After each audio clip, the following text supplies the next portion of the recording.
Before night had even fallen, Levia and Zigglum were already back in bed. He was sure his ice princess wanted him to stay, or else she would miss him like crazy. Zigglum had guessed right, as she responded to his caresses and kisses. Just a short while ago, when she lost her father and her entire people, she could not have imagined what fate had in store for her. A long time ago, the world's creator rejoiced in the prosperity of humanity. He bestowed upon the king's magic cores, each granting its king a different ability. The ruler of the Ezen kingdom possessed the power to generate ice. For generations, they cultivated a special type of tea called para on their lands. The king's daughter, Levia, would lift her skirt to help the farmers in the fields. Her father always got angry whenever he saw her showing her legs, but it was indeed much easier to move through the bushes that way. Then again, he had always been like that, never afraid of hard work. In this small kingdom, the heroine felt incredibly happy, thinking it would all last forever. But everything changed on that day when a man appeared, his face hidden under a mask and a cloak. In the middle of the night, Levia and her father were awakened by a strange noise to find that everyone around them had turned to stone. The king grabbed his panicked daughter's hand, saying they had to get out of there. Just yesterday, the entire kingdom had been filled with a mist, and anyone who inhaled it would turn to stone. The fact that Levia and her father were still alive meant that the mist did not work on those who possessed magic. But they couldn't escape the palace, as the stranger was already waiting for them around the corner. The king shielded Levia, grabbed the stranger's shoulders, and blasted him with a freezing aura, but the man still managed to plunge a dagger into his chest. Both of them fell, and the heroine screamed and rushed to her father, her face streaked with tears. Levia desperately tried to use her magic to stop the bleeding, but it was no use. Before he died, the king told his daughter to live on and find happiness, saying that as long as she lived, Ezen would continue to exist. The heroine broke down crying, not understanding why everyone had been alive and happy just a moment ago, only for things to turn out like this. Her grief was so intense that she lost control of her magic, and soon everything around her was covered in ice. Levia herself froze solid, unable to move, and prepared to meet her end. As she bid farewell to her life, she asked for her father's forgiveness for failing to fulfill his wish. For she felt she didn't have the strength to go on living in a world where everyone she loved was gone. When the man entered the palace, the heat from his body melted the ice that covered everything. He lifted the girl from the floor, holding her tightly in his arms to warm her, repeating that he wouldn't let her die. Opening her eyes, Levia found herself in a field of daisies bathed in warm sunlight. Ahead, she saw her father walking toward the horizon. Thinking she might be dead, she asked him to wait so they could go together. But as Levia reached for him, a wave of heat washed over her, and her father's figure began to blur. The girl opened her eyes in an unfamiliar room, where a bowl of hot soup sat on a table. Looking around, for a moment she thought it had all been a dream. Suddenly, Levia heard a voice and realized she was being held by a red-haired man. Startled, she tried to break free, but her frozen body wouldn't respond. The man called her Levia of Ezen and told her to calm down. He explained that her body was as cold as ice and that he was using his power to warm her. Hearing this, she realized the one holding her was Zighelm.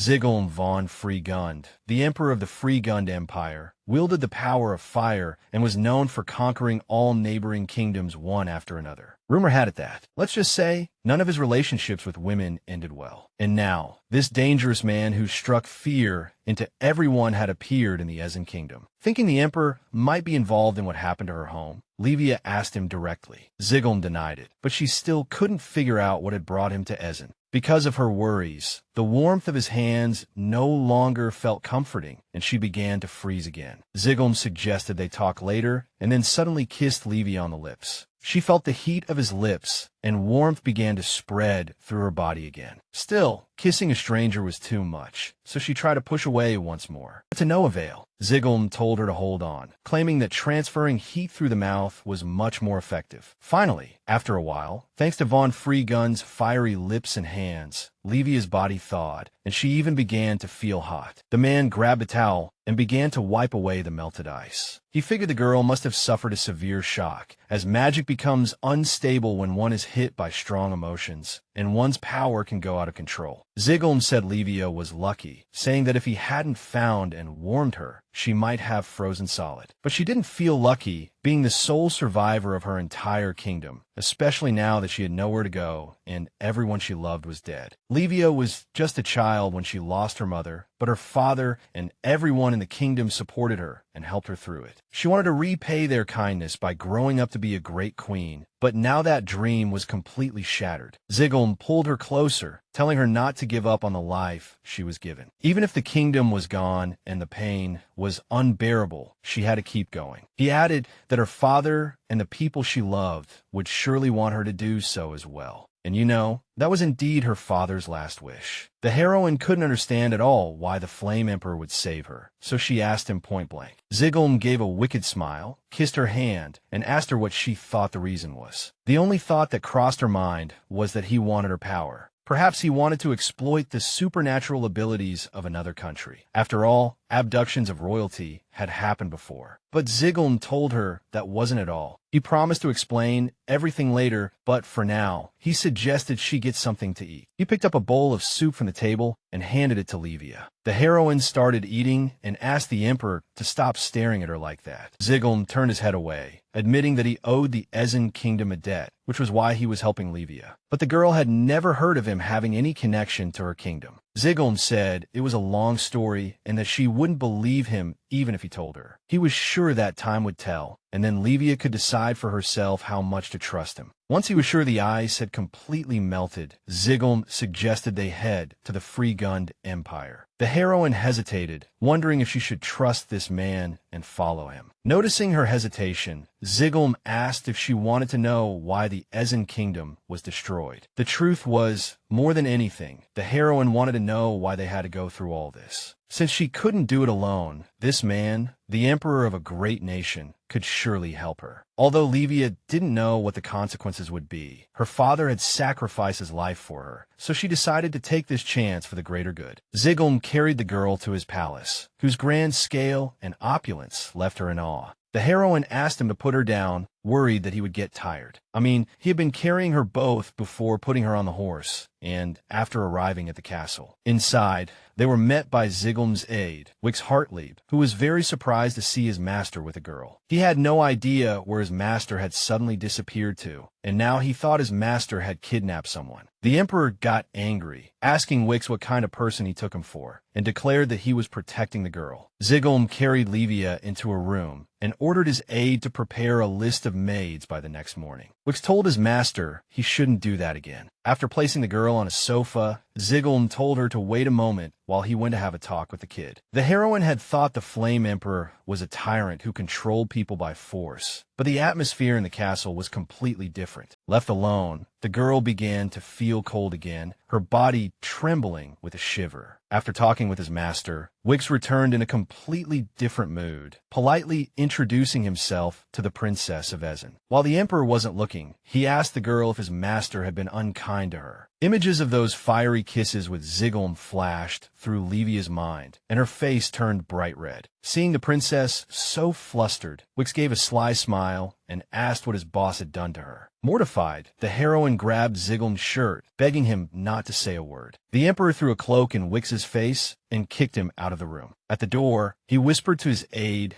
that everyone in the Ezen kingdom had been turned to stone. Zigglum ordered a research team to be sent there to find out what had happened. The heroine was curious about what they were talking about, but she couldn't hear anything. The cold lingered, beginning to envelop her body with renewed force. When Zigglum asked if she needed anything, Levia asked for a cloak. The girl looked at her hand and saw it was starting to freeze over again. The Emperor rushed to her, knelt down, and held her as she begged him to do something to stop it. Holding Levia tightly, Zigglum could feel how unstable her magic was. This kind of disorder was supposed to heal naturally, but when a disorder occurs, the healing process slows down, and the stronger the ability, the higher the chance of it happening again. So Zigglum kissed Levia again without asking, hoping to thaw her out, but this time, for some reason, the girl couldn't feel the Flame Emperor's warmth at all. This was very dangerous. If it continued, the frostbite could kill her. Zigglum announced that he needed to warm the magic inside her body. Levia didn't understand what he meant to do exactly, and he explained that they needed to become one. To convince her, the Flame Emperor reminded her that she couldn't die before learning the truth of what happened to the Ezen kingdom. He kissed her hand, vowing to do everything in his power to save the girl from death. Levia knew she did need to learn the truth, so she couldn't be afraid, and she no longer had any reason to back down. Whatever the cost, for the sake of her loved ones, she had to live. And so the heroine agreed to let him do as he pleased. The girl was only worried that Zigglum would get frostbite, but he was certain that ice like this couldn't extinguish his fire. With every touch, Levia's body began to thaw, only to immediately freeze again, and Zigglum told her to relax. The heroine tried to convince herself she wasn't scared at all, and he kissed her forehead, promising to be gentle. After a moment, feeling the inhuman heat of his skin, Levia herself was begging him not to stop. While the girl was asleep, Zigglum touched her face, making sure she had completely thawed. If this method would allow him to control her magic, he was prepared to repeat it as many times as necessary. Waking up in the morning, the heroine felt she had slept very well. The first thing she saw upon waking was a maid standing by her bed. The girl introduced herself as Misala and said His Majesty had assigned her to be the lady's personal maid. She was stunned by Levia's beauty, saying she looked like an ice fairy. Misala also mentioned that His Majesty was out on business and that she had prepared a bath for the lady. Soaking in the hot bath, she replayed the events of last night in her mind. She felt uneasy about the embarrassing situation she had to put herself in to survive. But later, after getting dressed, Levia convinced herself that it was all necessary in order to live. To uncover the truth behind her kingdom's demise, she couldn't regret anything she had done. Once fully dressed, she went out onto the balcony and gazed at the free-gunned empire. It was magnificent and completely different from the Ezen kingdom. Misala asked the lady to the table for breakfast, offering her Mitsumo fruit pie and para tea. According to the maid, the tea was brought back from the Ezen kingdom by His Majesty himself. Levia knew there were no trade relations between Ezen and Free-Gund, which meant the Emperor had gotten the tea himself. Taking a sip, the heroine felt as if she had returned to her homeland. She remembered the time spent in the tea fields and the smiles of her loved ones. Levia smiled and thanked Misala for the delicious drink, which she had brewed perfectly, something not many people could do. The maid confessed that her mother was from the Ezen kingdom, grew this tea at home, and taught her daughter how to brew it. Realizing that Zighelm had specifically found her an aide with a background from her homeland, Levia felt that perhaps he was worthy of her trust, at least a little. The heroine asked Misala to brew her some more tea, and she happily went off to do so. Just then, Levia heard men's voices from below, discussing how His Majesty had brought back a princess from the Ice Kingdom. Realizing they were talking about her, the girl began to eavesdrop. The men were gossiping about the princess's legendary beauty, dreaming of getting a glimpse of her. Suddenly, one of them blurted out that the most important thing about the Ice Princess was that she hadn't been,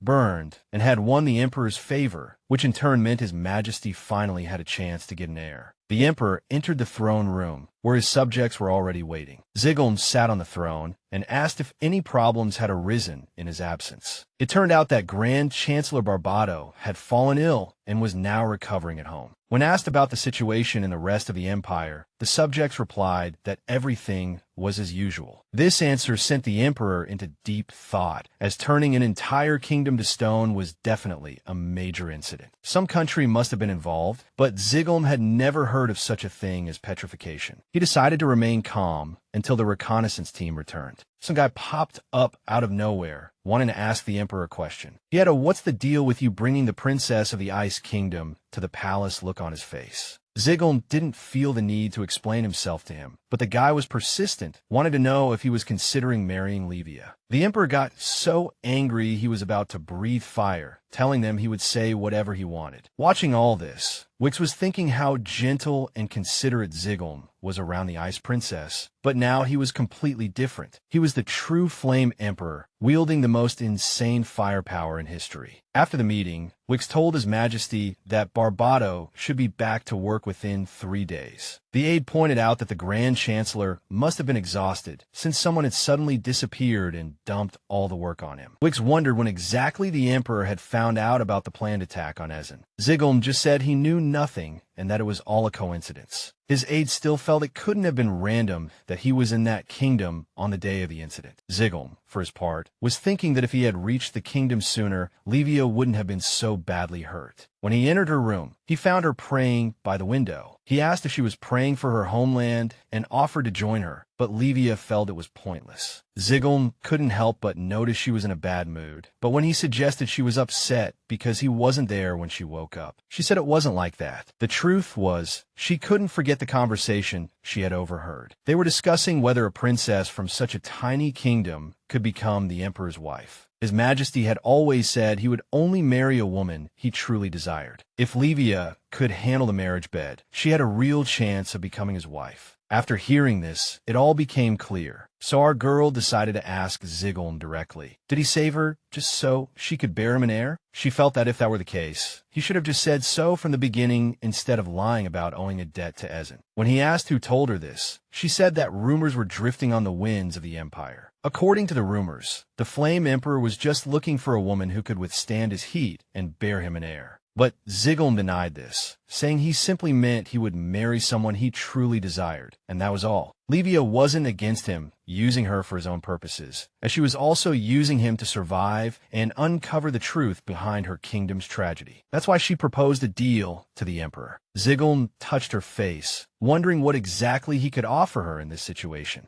Levia decided to seize the opportunity to establish an equal footing with the emperor. He was to help her control her power and investigate the fall of the Ezen kingdom. In return, she promised to bear him a child, as only she, with her power of ice, could withstand his fire. Zigglum found these terms of the deal very fair. However, Levia added that if she didn't get what she wanted, the deal would be off, and then, according to her, she would have to make a deal with someone else. The thought of Levia giving herself to another. This made Zigglum angry. He reminded her that if she decided to leave him before her magic stabilized, she could freeze to death. She smiled and replied that she knew, which was exactly why she hoped he would cooperate with her. Until the very end, the emperor took Levia in his arms and suggested they sign the contract. He then had her sit on the bed, promising to stabilize her magic and find out what happened to the Ezen kingdom, while she, in turn, would give him a child. The heroine promised she wouldn't try to become empress and would leave the palace once she had the child. Zigglum covered her mouth with his fingers, stopping her from saying more, and said that was enough for a deal. He raised his hand to the girl's ear, and a bright flame ignited on it. A warm earring, created by the Flame Emperor's magic, appeared on her ear. In turn, the girl reached out and touched Zigglum's ear, and a cold earring made of her ice magic appeared on it. The heroine was surprised to see the emperor smiling so happily. She realized once again that she didn't know this man at all. Still, it would be easier for Levia to make her own demands of him now. Though it might sound strange, she admitted she wanted to go back to the Ezen kingdom to look for clues. The heroine remembered that her father seemed to have told her to look for something before he died. Her strength was fading, making the memory hazy, but perhaps going back there would jog something. After hearing her out, Zigglum told her to wait, but she reminded him with a flash of anger to honor their deal. The emperor told Levia to calm down, pointing out that the contract also included stabilizing her magic. He wasn't sure they could guarantee the princess wouldn't lose control again the moment she set foot back in her kingdom. First, she needed to rest. She must be exhausted after yesterday. It was confusing, but she couldn't argue with the emperor's logic, as his concerns were not wrong. Zigglum then announced he would arrange everything for her stay at the palace, including clothes. The very next day, a pile of clothes was waiting in her room for her to try on. Since Levia knew she couldn't possibly try them all on, the emperor suggested picking a few that fit well, so the tailor could alter the rest to the same size. The girl tried on a few more dresses, each in a different style, and every one of them looked gorgeous on her. Although Misala liked the fiery red dress, the heroine felt more comfortable in blue. As the maid was helping Levia change, with a snap, her hair got caught in a clasp. Misala tried to untangle it, but failed, so the heroine suggested just cutting it. Just then, Zigglum walked into the fitting room and announced he could handle it himself. Levia found him annoying, but he ignored her and just told her to let him see. Afterward, the emperor ordered Misala to take the clothes that needed altering to the tailor. Alone with the girl, he came up behind her and started to untangle her hair. Levia was flustered, as he was standing too close for comfort. In the blink of an eye, Zigglum managed to free her hair without her even feeling a thing. He leaned in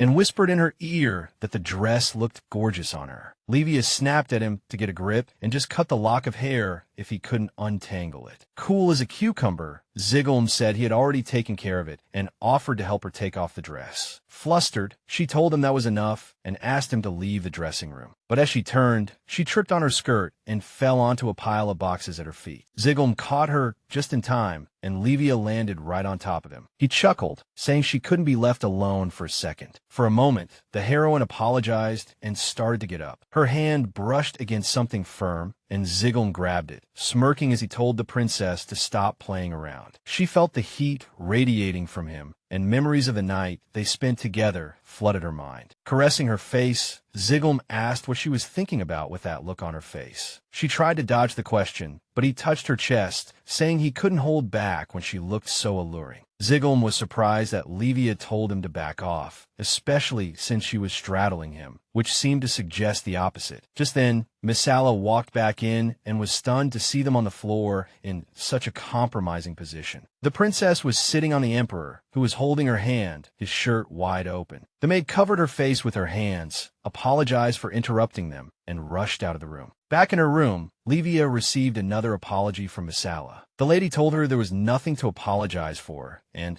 that she should be thanked for walking in when she did. Because if Misala hadn't come back, who knows what would have happened. Levia decided to ask the maid how many women the emperor had been with, as he seemed very experienced. But Misala said she had never heard such rumors. In fact, His Majesty was actually known for rejecting the advances of ladies. The way he cared for Princess Levia really took Misala by surprise. She knew of the rumors circulating in other countries about the emperor taking care of women after, well, spending time with them, but she herself had never heard of such a thing. Even so, Levia was convinced Zigglum was only being nice to her because she was the only one who could withstand his heat. But our girl decided not to dwell on it and asked Misala to show her around the palace, as the emperor had given his permission. The maid led her to a huge library stuffed with books from all over. The balcony of that library offered the best view of the garden in the entire palace. Next, they went to the art gallery, which was filled with paintings by imperial artists. On the stairs, you could smell the wonderful aromas wafting from the imperial kitchen.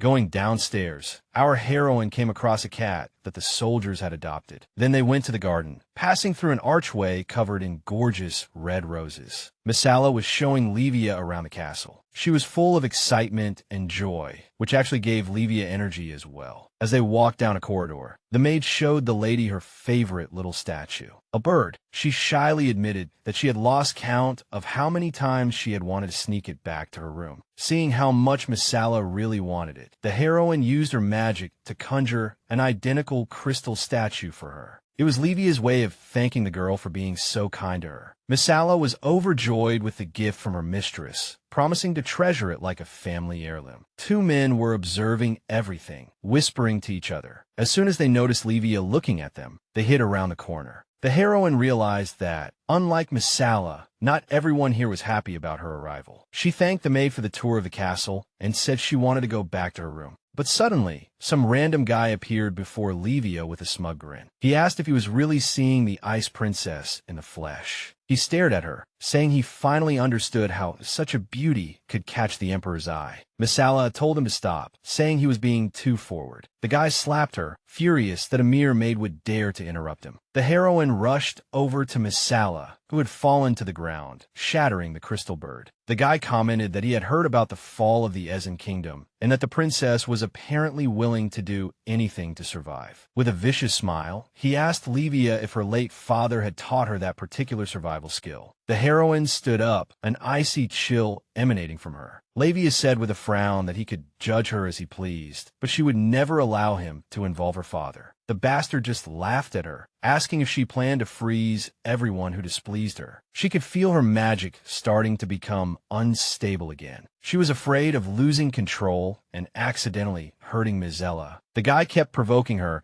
pretending to be surprised that she would react so strongly to the truth in a normal conversation. Levia could hear her own heartbeat, but she tried to calm herself down. Just then, a man's angry roar came from out of nowhere, demanding to know how the bastard dared to call such a one-sided provocation of conversation. The bastard turned around, frozen in fear. The Emperor, practically burning with rage, was standing in the hallway, staring at him with a look of utter contempt. Zighelm placed his warm hand on Levia's cold face, calming her down. His warmth completely enveloped her, preventing her from freezing over. Watching them, the guy was furious that His Majesty was treating the girl that way. He declared that as the Emperor of Freegund, he shouldn't be fooled by a girl from a second-rate kingdom. The man insisted that Zighelm should marry a noble woman, someone worthy of his station. The Emperor's eyes blazed with fury as he ordered him to shut up, saying he had never mentioned choosing a bride. Zighelm once again reminded him to mind his own business, as flames surrounded the bastard from all sides. The Emperor held out his hand, offering to see what would happen if he continued to offer such unsolicited advice. The man, feeling the unbearable heat, began to scream in terror, afraid he would be burned alive. Unable to stand the heat, he jumped straight from the second floor into the fountain below. Levia, who had only ever seen the Emperor's calm side, had almost forgotten he had another side to him. The truth was, he was a dangerous man who struck fear into everyone. Zighelm patted the heroine on the head, telling her she did a great job. Levia thanked him, saying that thanks to him, she was able to keep her powers in check. Zighelm apologized that someone in the palace had given her trouble and promised to have a word with them. The heroine understood that the nobles were not about to sit idly by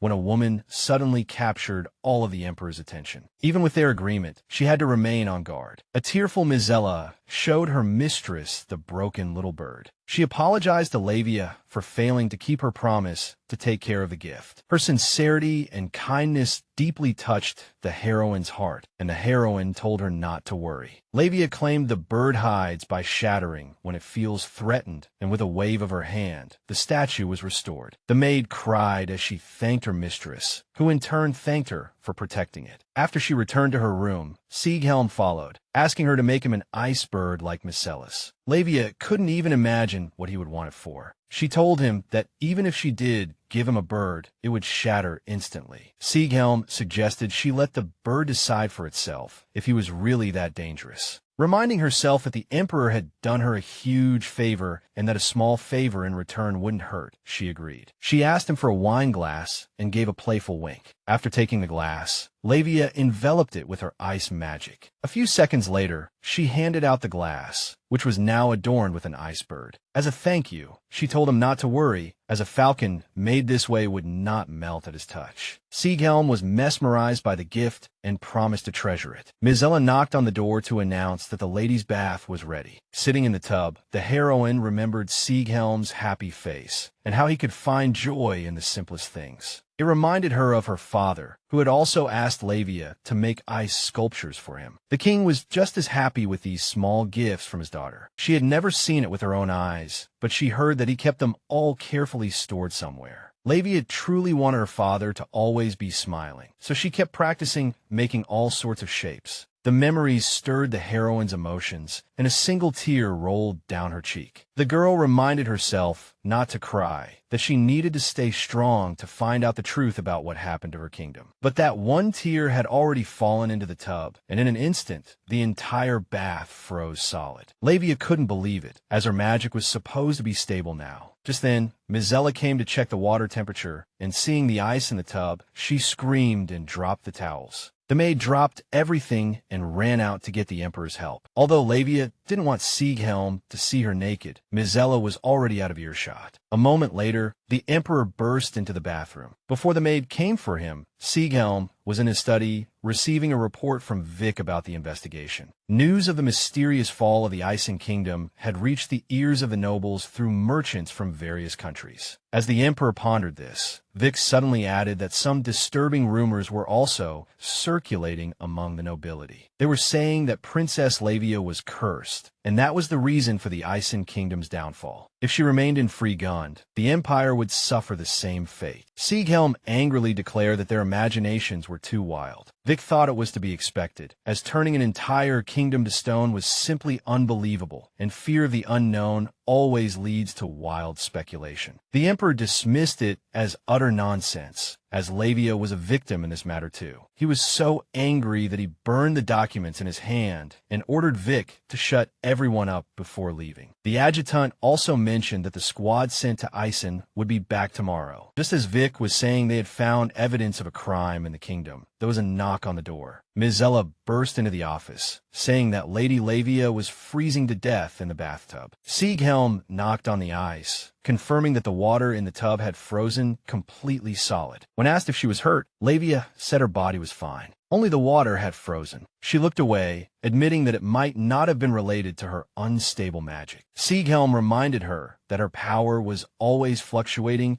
and a momentary burst of ice energy could have slipped out. He cupped her face in his hands and looked intently into her eyes. Levia, not wanting him to know she had been crying, urged him to hurry up and get her out. Zighelm placed his scorching hands on the ice and began to melt it. He mentioned that sometimes when he's in the bath, his mind wanders and the water accidentally boils. So if they were in the water together, the temperature would always be perfect. Levia was skeptical, thinking his power was far stronger than his control. But the Emperor was ready to argue the point, since if he used that much magic around anyone else, they would be reduced to ashes in an instant. The ice began to slowly melt, and our girl panicked. She knew that once the ice melted completely, the water would become clear and the Emperor would see everything. So, a flustered Levia asked him to look away while he melted the ice. Although Zighelm was surprised by her request, he promised to try and turned away after a moment. Ms. Ella was already in tears, overjoyed that her mistress was saved. The Emperor carried Levia in his arms back to her room, despite her protests that she wasn't frozen and could walk. Ms. Ella watched in adoration as her master took care of her. Zighelm carried her into the bedroom and sat her on the bed, saying her magic was still unstable. He touched her earring, offering to help stabilize her magic so she wouldn't get frozen again, but he thought they shouldn't overdo it this time. So he told her to relax. Zighelm kissed Levia, and she felt a wave of heat from his lips warming her entire body. Seeing the pleasure on her face, he blushed and asked if she liked it. She turned away and said it wasn't the kiss, but the pleasant warmth. Zighelm pulled her closer, offering to give her more. He then noticed that the hand that had always pushed him away was now trembling as it clutched his coat. A warmth enveloped her, seeping into her core, and she craved more. Thinking he had warmed her up enough, Zighelm pulled back slightly, but she felt the chill return and, unwilling to let him go, she pulled him closer and kissed him first. Realizing what she had done, Levia jumped away from Zighelm like a frightened rabbit. Overcome with shame, she went to the window, but the Emperor hugged her from behind, doubting she would still say it was meaningless now. He held her tightly, saying he wouldn't let go until she admitted why she kissed him first. Unable to think of a better reason, she blurted out that it was a kiss of gratitude. She claimed she wanted to thank him for sharing his fire and repay him with her ice power. Zighelm let her go, and Levia thought the answer must have satisfied him. But his expression was thoughtful, and she had no idea what that could mean. The heroine thought that perhaps a kiss wasn't enough to express her gratitude, and asked the Emperor. But he said that was clearly not the case. With a flick of his wrist, a flame ignited in his palm. In an instant, a fire phoenix burned in his hand, and he presented it to Levia. Since she was always in danger of freezing, and he might not always be there in time, this bird could provide warmth in his place. The heroine was stunned, as she could never create an energy being that could move on its own. But Zighelm was sure that with practice, Levia could make something similar. The girl gently stroked the bird, which flickered with a soft fire. Perhaps because of her own unstable magic. Watching the sparks calmed her down. Lately, the heroine had begun to wonder if it was appropriate for her to receive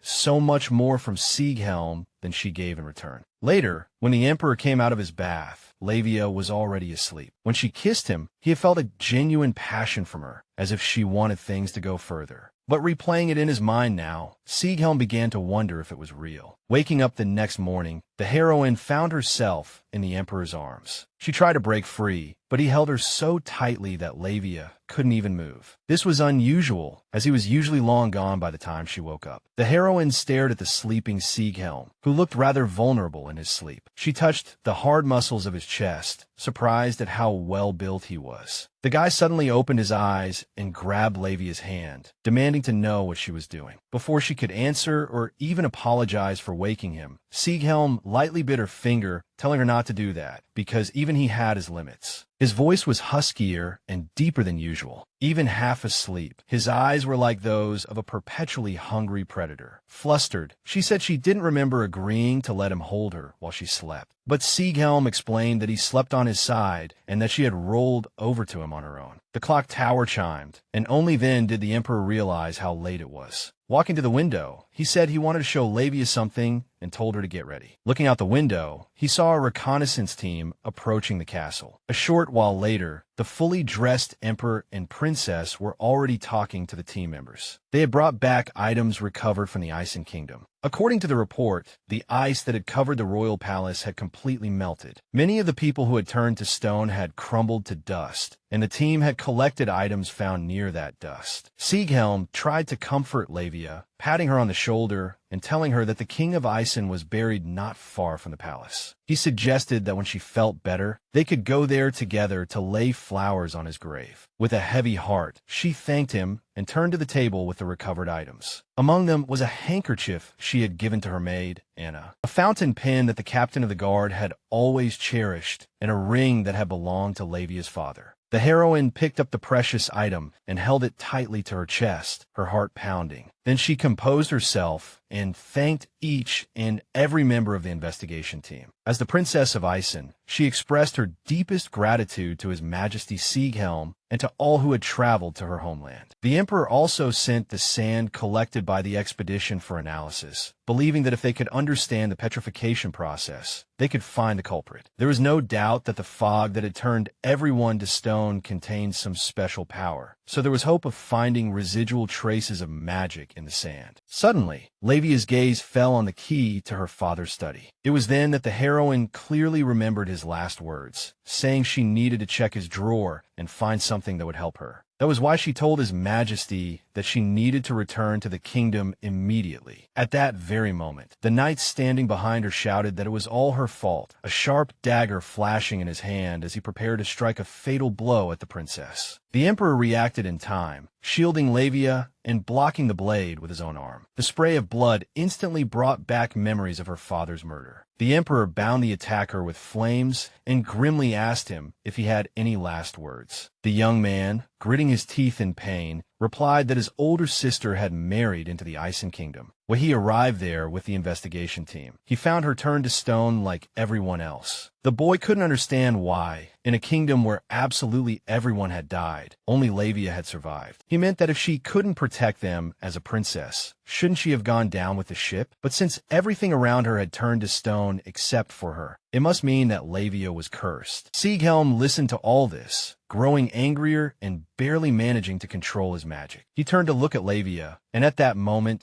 she began to be covered in a layer of ice. The girl whispered that it was all her fault and begged for forgiveness as her body froze even more. Her magic suddenly went out of control again, pouring out icy energy, and Zighelm rushed to Levia to try and stop it. The fire phoenix also flew over, hovering above them, try to warm her. He felt the blizzard suddenly stop. Vic opened his eyes. The king's firebird had grown to a monstrous size, covering them both with its huge wings. Inside, Zighelm was freezing along with the unconscious Levia, but he still held her tightly. Vic tried to get closer, but the Emperor forbade anyone from approaching. The adjutant couldn't believe his eyes, shocked that Zighelm, who always carried the scent of mad flames, was covered in ice. If it weren't for the firebird, everyone else in the room would be popsicles by now. As for the guy who attacked Levia, the Emperor ordered him to be seized and thrown in the dungeon. The other scouts hesitantly asked Vic if the princess was really cursed. He said that was not the case, and then asked if they had seen the thief's body. When they said no, Vic fell into thought, as this was completely different from what the Emperor had said. Perhaps the guy had escaped before the reconnaissance team arrived. In any case, Vic ordered the soldiers to never mention the curse again if they cared about the future of the Empire. He was sure that if they lost Lady Levia, Zighelm would be more dangerous than any curse. That's why Vic sincerely hoped the girl would pull through. After placing the heroine on the bed, Zighelm pleaded with her to be strong and not give up. Time was running out, so he ripped off his shirt and erupted in bright flames. The Emperor begged Levia to hold on, even if it got a little hot, and then pressed himself against the freezing girl. He kissed her lips passionately to warm her, and the dress she was wearing instantly caught fire and burned away completely. Thoughts and feelings returned to the heroine, who felt unable to move, realizing she was frozen again. Noticing she was awake, Zighelm said everything would be all right and that he would melt her. When Levia could speak again, she said the man was right and that she couldn't protect anyone. But the Emperor insisted it wasn't her fault,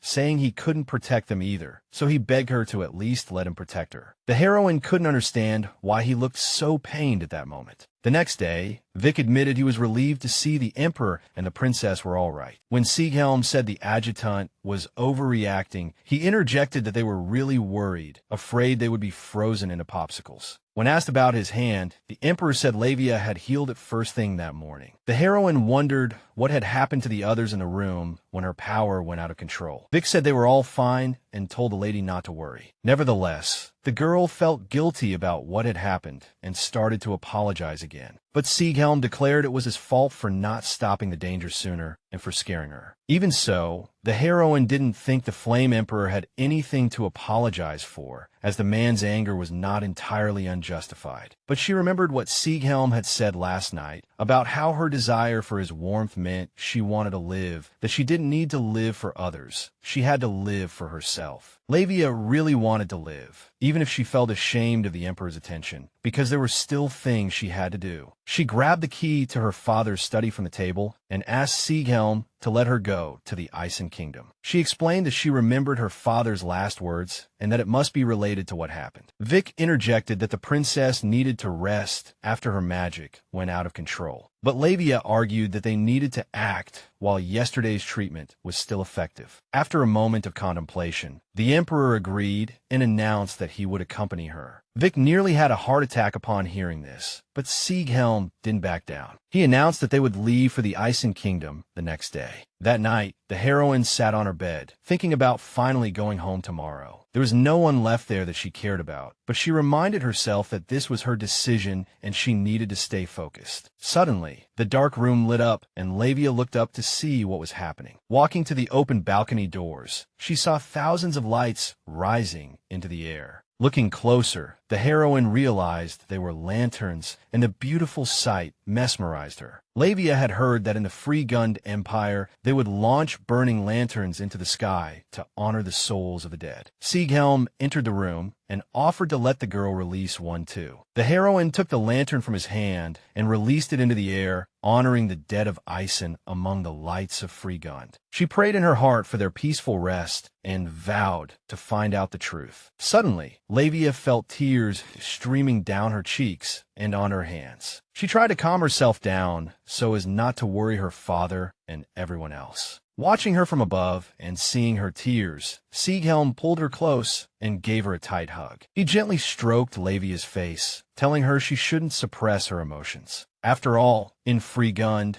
they always believed that tears shed in memory of the dead would become their guide to the next world. And Levia's tears, shining with such pure light, would surely be an excellent guide for her loved ones. Hearing these gentle words, she stopped holding back her emotions and wept bitterly against Zighelm's chest. In that moment, she felt that the Emperor had not only held the ceremony, but had organized it specifically to honor those who died in Ezen. Meanwhile, the black-haired man prayed to the statue of the goddess, asking for a sign that Levia was still alive. The next day, accompanied by the Emperor, she offered an ice flower at her father's grave. After a 2-day journey, on the morning of the 9th day after the tragedy, Levia returned to the Ezen Kingdom. With the key in her hand, she entered her father's office. Once inside, the emperor asked her about the king's last words. She told him that her father said to look in the desk drawer. So Levia opened it. Inside was a keyhole, and she inserted one of the keys. The moment she turned the key, the entire room shook violently with a loud roar. In an instant, Zighelm and Levia saw the bookshelf swing open like a door. Behind it was a secret chamber, a room she never even knew existed. Besides a large number of books and letters, there was a display case with the small figurines Levia had previously made for her father. She was deeply touched that he had hidden them in such a safe place. While Zighelm examined the books on the shelves, she went to a box full of letters. Opening one of them, the heroine found it was a marriage proposal addressed to her. Among them were envelopes from the second prince of the Wind Kingdom and the Grand Prince of the Water Kingdom. As Zighelm smirked that Levia was quite popular, she also found a marriage proposal from him. The emperor's expression changed instantly. He snatched the envelope and asked if she was really that surprised. But the girl just waved it off, saying she was more surprised that he had followed protocol. Zighelm looked at the letters with interest, wondering who her favorite was. According to Levia, she was supposed to be the next queen of Ezen, so she couldn't just pick as she pleased. Besides, she couldn't accept someone who only wanted the benefits of marriage, and since no one fit the bill, the king had been rejecting everyone. However, the heroine now found that not everyone took rejection well. In addition to that, she found several letters filled with angry complaints against the kingdom. Although the messages were similar, they came from different people, so it was unlikely to be just one person holding a grudge. It was decided to collect all the king's letters and records and take them back to Freegund. As the knights packed, the heroine stood by the bookshelf, wondering if it was her rejections that had put the kingdom in danger. Suddenly, Zighelm came up from behind and hugged her tightly. When she asked what he was doing, the emperor said her face was gloomy and he just wanted to make sure she wasn't feeling cold again. Zighelm caressed her face, telling her not to blame herself, certain that the king of Ezen had sent her here. Not for that. Levia was once again surprised that the Flame Emperor always knew exactly what she was worried about. The heroine thanked him, admitting he was right, but added that he shouldn't always try to get handsy with her. Zighelm playfully reminded her that she liked his warmth, but the girl told him in a stern tone not to say such things in her father's study. The emperor apologized and let Levia go, and just then, she noticed a strange envelope in a pile of books on the desk. Looking closer, she recognized her father's handwriting and realized the letter was addressed to her. Perhaps this envelope was exactly what the king wanted her to find. But suddenly, there was some noise from the street, and Levia asked the emperor, who was standing by the window, what was happening. Zighelm replied that the army of the Water Kingdom had arrived at the palace. The black-haired man leading them demanded an explanation for why soldiers of the Flame Empire were there. He immediately suspected them of attacking the Ezen Kingdom and ordered their commander to be brought before him. Kaiser Ivan Shawati, the Grand Prince of the Shawati Kingdom, was ready to deliver justice. But then the Princess of Ezen came out to stop him, telling him that it was she who had requested the Freegund Empire's cooperation. Levia explained that she had asked for their help in uncovering the truth behind her kingdom's fall. The prince's retinue was stunned, not only by her appearance, but by the fact that the princess was even alive. Kaiser jumped off his horse and took Levia's hand. For a moment, he could hardly believe he was really seeing her. The Shawati Kingdom was the Freegund Empire's main rival and had always supported Ezen. The girl was touched, realizing the prince was clearly worried about her. She smiled, but then Zighelm stepped forward, grabbed Kaiser's arm, and rudely pulled him away from Levia. He declared that the princess was currently under the protection of the Freegund Empire. Kaiser shook off Zighelm, immediately recognizing him as the Flame Emperor. He turned to the girl and asked if it was really her decision to ask that guy for help. Levia confirmed it and explained how His Majesty had saved her from serious trouble. The prince thanked Zighelm for saving the princess and added that from now on she would be under Shawati's protection. The emperor just watched in silence, his heart burning with anger, while the heroine demanded an explanation. Kaiser claimed that many countries hated Freegund, and that while it had nothing to do with Levia, it would be difficult for her to live there. He knelt before the princess and swore to uncover the truth behind the fall of the Ezen Kingdom. He ended his speech by asking Levia to go with him to the Water Kingdom. 3 months ago, Kaiser had confessed to the Princess of Ezen, saying he didn't know what love was before meeting her. and that he would do anything to make her agree to marry him. Although the prince's feelings meant a lot to her, she couldn't accept, as she was the sole heir to the kingdom. The girl had to protect her country and the power of ice that had been passed down to her for generations.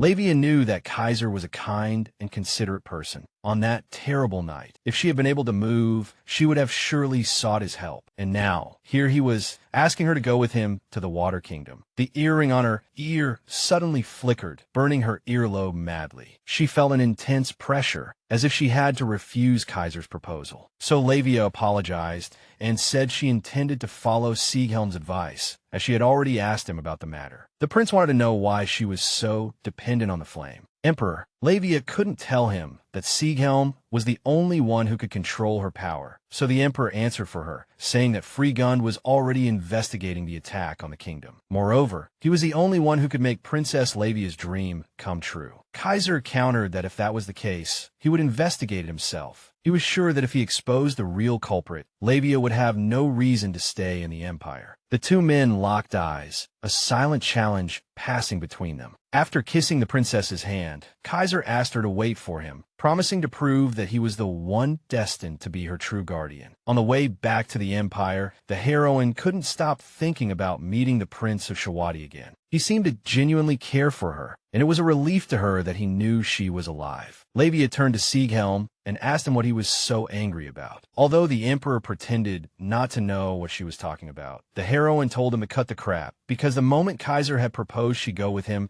the earring on her ear had started to burn like crazy. Zighelm remained stubbornly silent, even avoiding eye contact. Levia reminded him of their contract, saying she wouldn't go anywhere, even though Kaiser might also be able to grant her wish. Zighelm turned and stared silently out the window for a long time. Then he suddenly jumped up and crouched beside her, saying that her words made it sound like she would run away if not for the contract. Just as Levia was about to say something, Zighelm suddenly reached out and kissed her on the lips. She tried to push him away, but he pulled her back and continued to kiss her. She felt her body reacting to the emperor's touch, but couldn't understand why he was doing this, as she wasn't showing any signs of pain. Then, out of nowhere, Zighelm reminded her that she had once said that if he proved useless, she would seek help elsewhere. He decided to set things straight and added that if she unilaterally decided to break the contract, she would have to repay him for everything he had done for her so far. In that moment, his eyes glinted with the light of a predator that would never let its prey go. Looking into those eyes, she asked Zighelm why he was being so impatient, as it was completely out of character for him. The emperor lowered his head, sighed, and apologized to Levia. Then he suddenly grabbed her, pulled her onto his lap, and held her tightly. Zighelm kissed Levia's neck, saying that he was the only one who could keep her warm. The emperor suggested she cool him down for once, and his hand passed over her chest, burning away her dress. His hands roamed over her body, and he was sure she was enjoying it. Suddenly, she realized that even though she didn't feel cold, she was melting just from the emperor's touch. Zighelm, thinking Levia was overheating because of him, whispered that jealousy was really foolish. A few days later,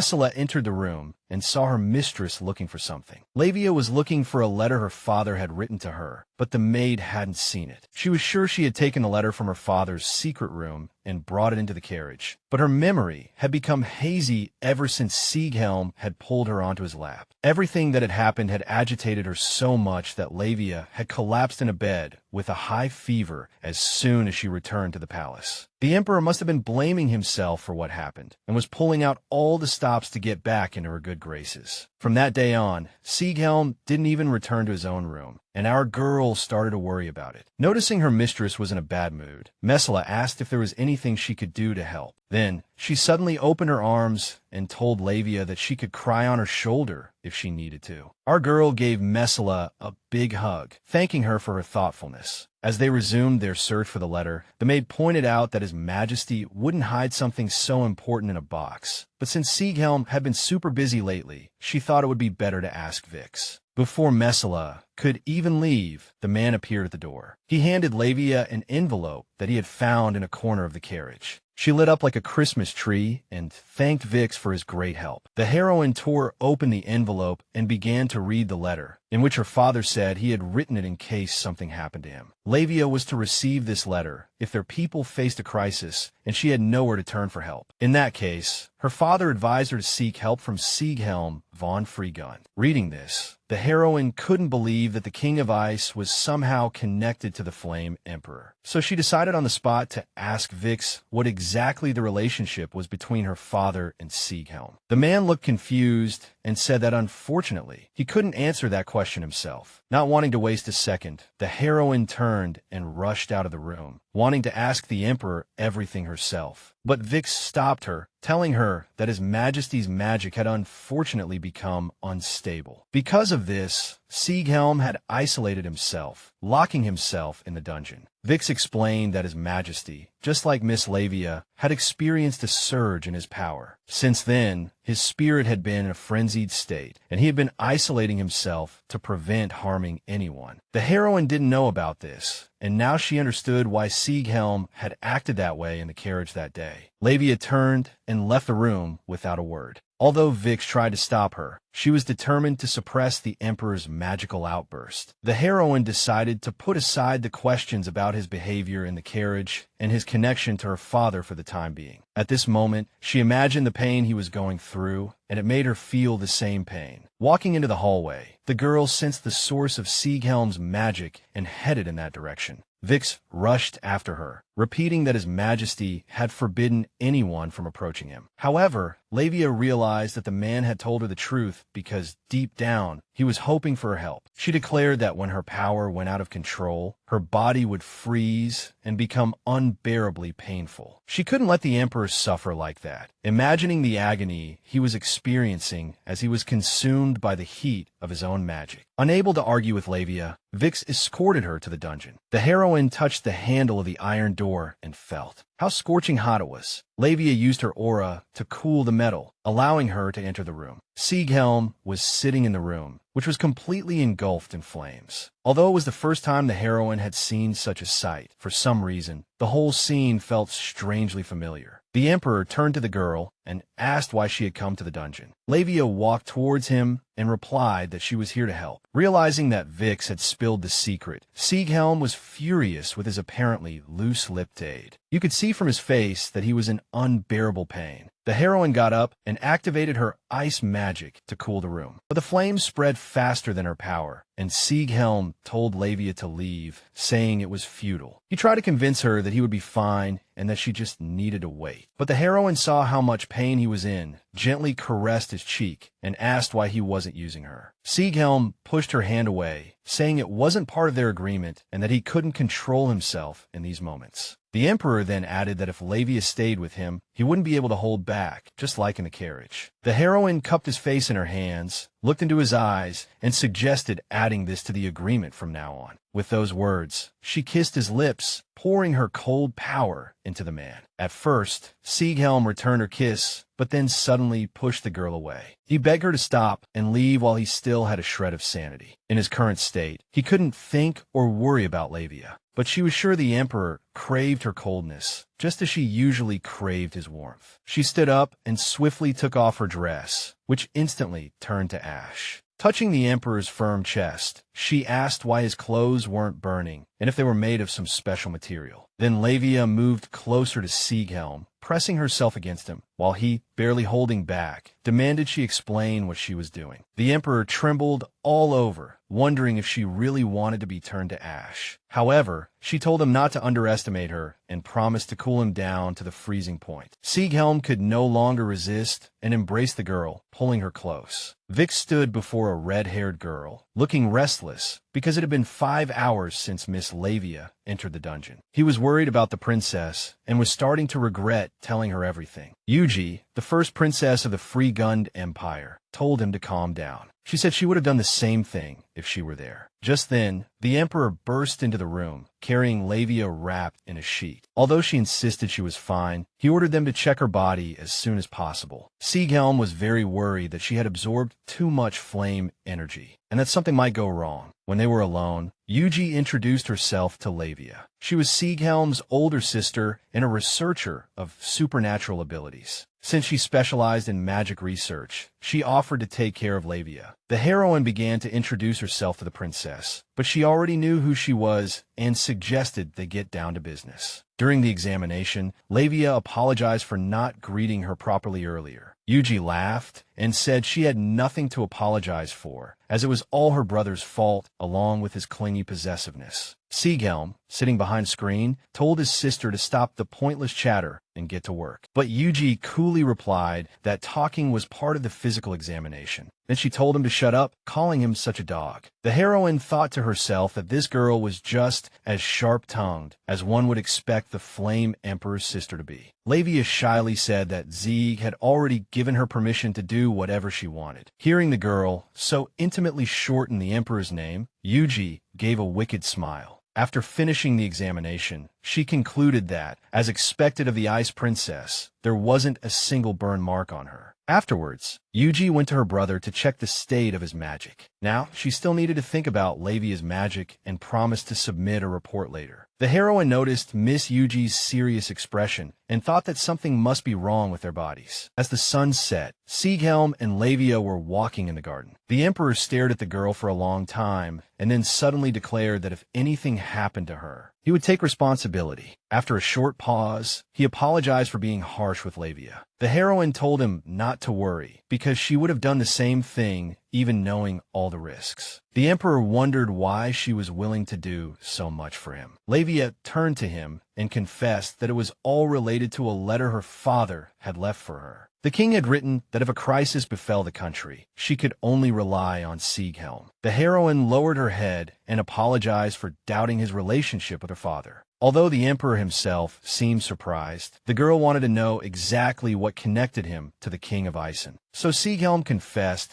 that her father had been helping him control his magic surges. He had been sending ice talismans to the Empire to prevent the basement from overheating and providing blocks of ice to cool the Emperor's body. Levia finally understood why Zighelm kept saying he was indebted to her father. The Emperor took her hand and suggested she return to her room, saying he was worried about her. The heroine felt that he was just trying to cut the conversation short. She was sure the Flame Emperor was still hiding something from her. Perhaps if Levia could learn more about Zighelm, she would understand why her father had helped this man who made all the kingdoms live in fear. The next day, the heroine and the Emperor met with Yugji to hear her assessment of their magical condition. As for Levia's magic, it was in perfect condition and had completely absorbed the flame energy. And considering the last outburst, Zighelm's magic was surprisingly stable. Most importantly, her condition was actually better than ever. This meant that the more their magic intertwined, the more stable the two of them became. So if they wanted to quickly gain control of their powers, they needed to continue as they were. Yugji suggested that they regularly absorb each other's energy even in their daily lives, not just when their magic went out of control. Of course, our girl wanted to master her power as soon as possible, but she was still intimidated by the princess's idea. Seeing the look on her face, Yugji smiled and suggested that Levia have a private chat with her over tea in the greenhouse later. The princess said that since Zighelm was already back to work, she was willing to listen if there was anything bothering her. Yugji was sure that some things were easier to talk about with another woman, for example, the chances of getting pregnant after that with Zighelm. Then Yugji dropped a bombshell, saying there was nothing to worry about because their royal bloodline wasn't usually very prolific. When Free Gund needed an heir, they had to take a special medicine that had been passed down in the family for generations. Yugji asked if Levia wanted to know anything else. For example, she could tell the girl a lot about abilities and magic, but the heroine was more interested in why the princess, as a member of the royal family, was involved in research. Yugji replied with a smile that she wanted to support her younger brother, who was raised as a weapon of war. Zighelm was born with the strongest flame ability in history. Their father, the former emperor, had sent him to the battlefield when he was just a child. The boy was basically a walking flamethrower. Zighelm grew up in an environment where he was forced to suppress his emotions and obey his father's orders. Over time, his power began to go out of control, causing him immense pain. Yugji tried to help her brother, but they wouldn't let her near him. She read in a book that such outbursts could be caused by immense mental stress. So the girl went to her father and begged him to stop sending Zighelm to the battlefield. She said her brother was in pain and didn't want to kill anymore, which was why his power was going out of control. But her father didn't answer, just glared at her and slapped her hard across the face. He told Yugji to shut up, as she was just a useless child with no abilities. The Emperor ground the girl down with his foot, pinning her to the floor,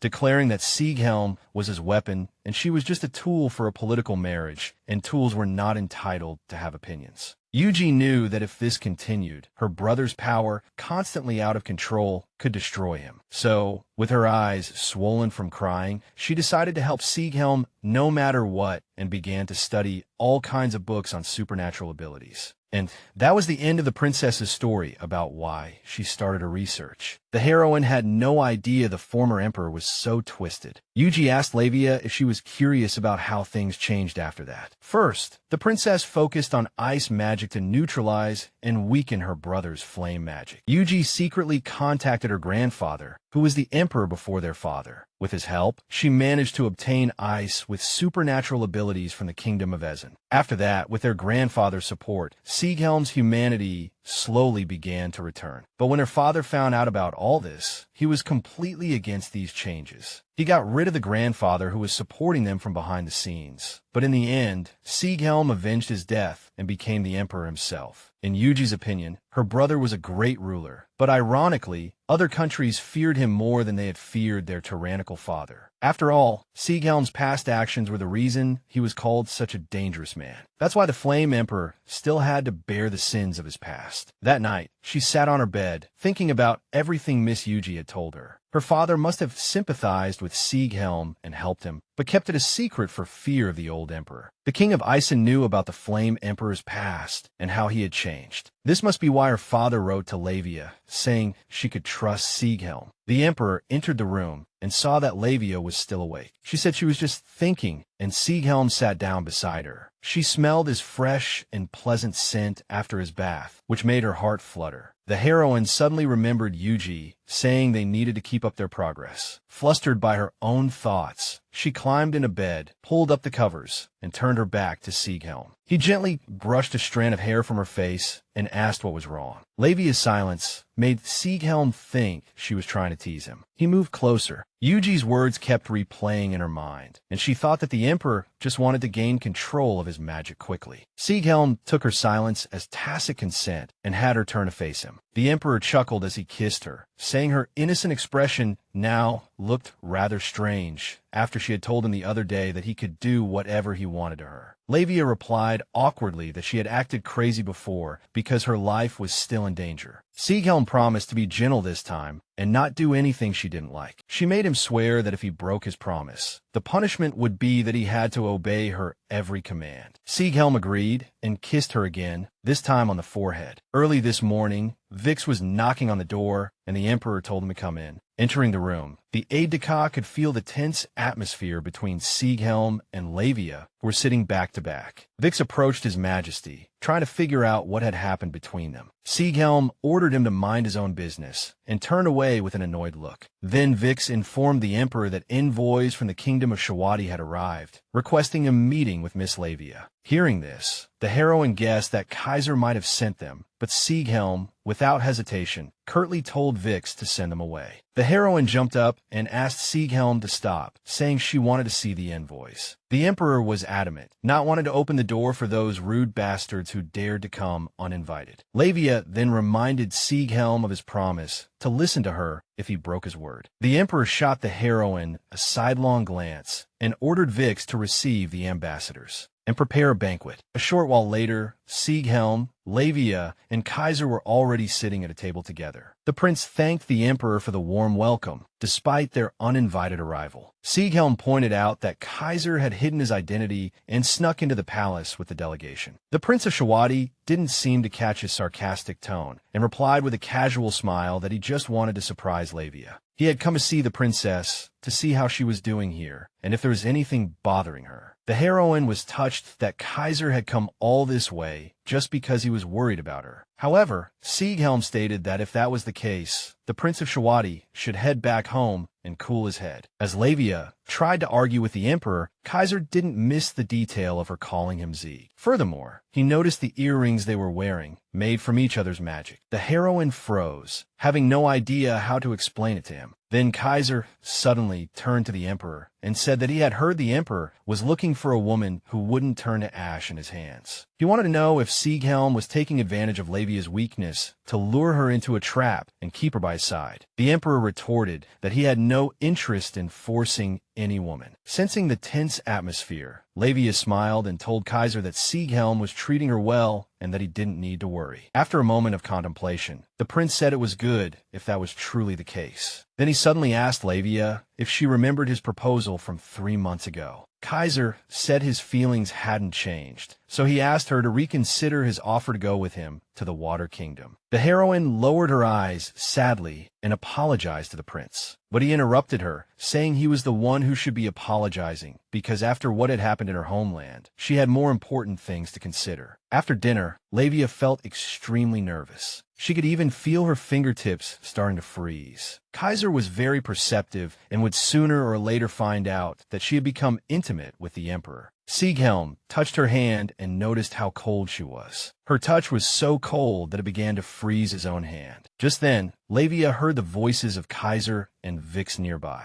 The prince was thanking the boy for preparing rooms for his delegation, while Vix was apologizing that the rooms were far away because they had to be prepared in a hurry. Hearing the voices getting closer, Levia told the Emperor to quickly melt the ice, but Zighelm was too drunk, so his power was severely weakened. The heroine anxiously recalled Yugji telling her that alcohol interferes with magic. Levia was at a complete loss, not knowing what to do. She didn't want the people from Shawati to see her like this. The Emperor grabbed her and pulled her behind the nearest door. Just then, the people they were hiding from walked by, with Kaiser telling Vix that he hadn't expected such a warm welcome. Standing in the narrow, cramped storage room, she looked up and noticed the Emperor was doing something strange. He was holding her hand with his own cold one and was trying to warm it up and melt the ice. Suddenly, Kaiser stopped by a window and asked Vix how Miss Levia usually spent her time in the palace. He wanted to know if she was doing well and if people were kind to her. He was also curious if the Flame Emperor had done anything, even one single thing, that might have displeased her. Vix knew he had to remain neutral so as not to make his majesty look bad. Meanwhile, Zighelm was still trying to warm her up. The ice should have melted, but it just wasn't responding. The heroine asked if it had to do with the alcohol interfering with his magic control. Zighelm said he could manage it if he took his time and started kissing her neck. Levia told him to stop, as Kaiser and the others were right outside. The Emperor froze for a second, but then went back to kissing her neck. When she asked how drunk he was, Zighelm said he would do this even if he were sober. Suddenly, a loud noise came from behind the closet door, echoing in the hallway, and everyone standing there whipped their head around. The Emperor, lost in the moment, hadn't noticed he had knocked something off a table. Now, both he and Levia were frozen, waiting to see what would happen. Meanwhile, Vix explained to the guests that something must have fallen in the storage room and suggested they head to their rooms later. Zighelm held her tightly, apologized, and admitted that he had never gotten drunk so quickly before. Their hands suddenly began to thaw, finally warmed by the heat radiating from his body. In the morning, as Miss Sola was combing the heroine's hair, she examined her hands. She was trying to figure out when exactly the ice had melted and whether Zighelm had done something while she was fast asleep. The memory of their intimate contact in the storage room last night flashed vividly in her mind. Mizella, noticing the mark on her mistress's neck, tactfully suggested a hairstyle suitable for receiving the delegation. The maid deliberately left Levia's hair down, insisting it suited her better that way. Afterwards, the heroine went to the meeting where, in addition to the Emperor and Kaiser with his delegation, Miss Yugji was also present. The prince once again thanked the Fragums for their hospitality and suggested they get down to business. He had completed his own investigation and was ready to reveal the reason for the fall of the Ezen kingdom. The Emperor sarcastically pointed out that Kaiser could have told them this yesterday. Sensing the tension between the two escalating again, Levia asked the prince to continue. According to Kaiser, on the night of the incident, the kingdom was enveloped in a thick fog that turned people to stone. He had never heard of such magic before, but couldn't rule out the possibility that some new ability or technology had been developed. The Kingdom of Mist and the Kingdom of Earth were the prime suspects. The heroine knew the Kingdom of Mist was known for using fog to project illusions, while the Kingdom of Earth had the ability to create and control gargoyles.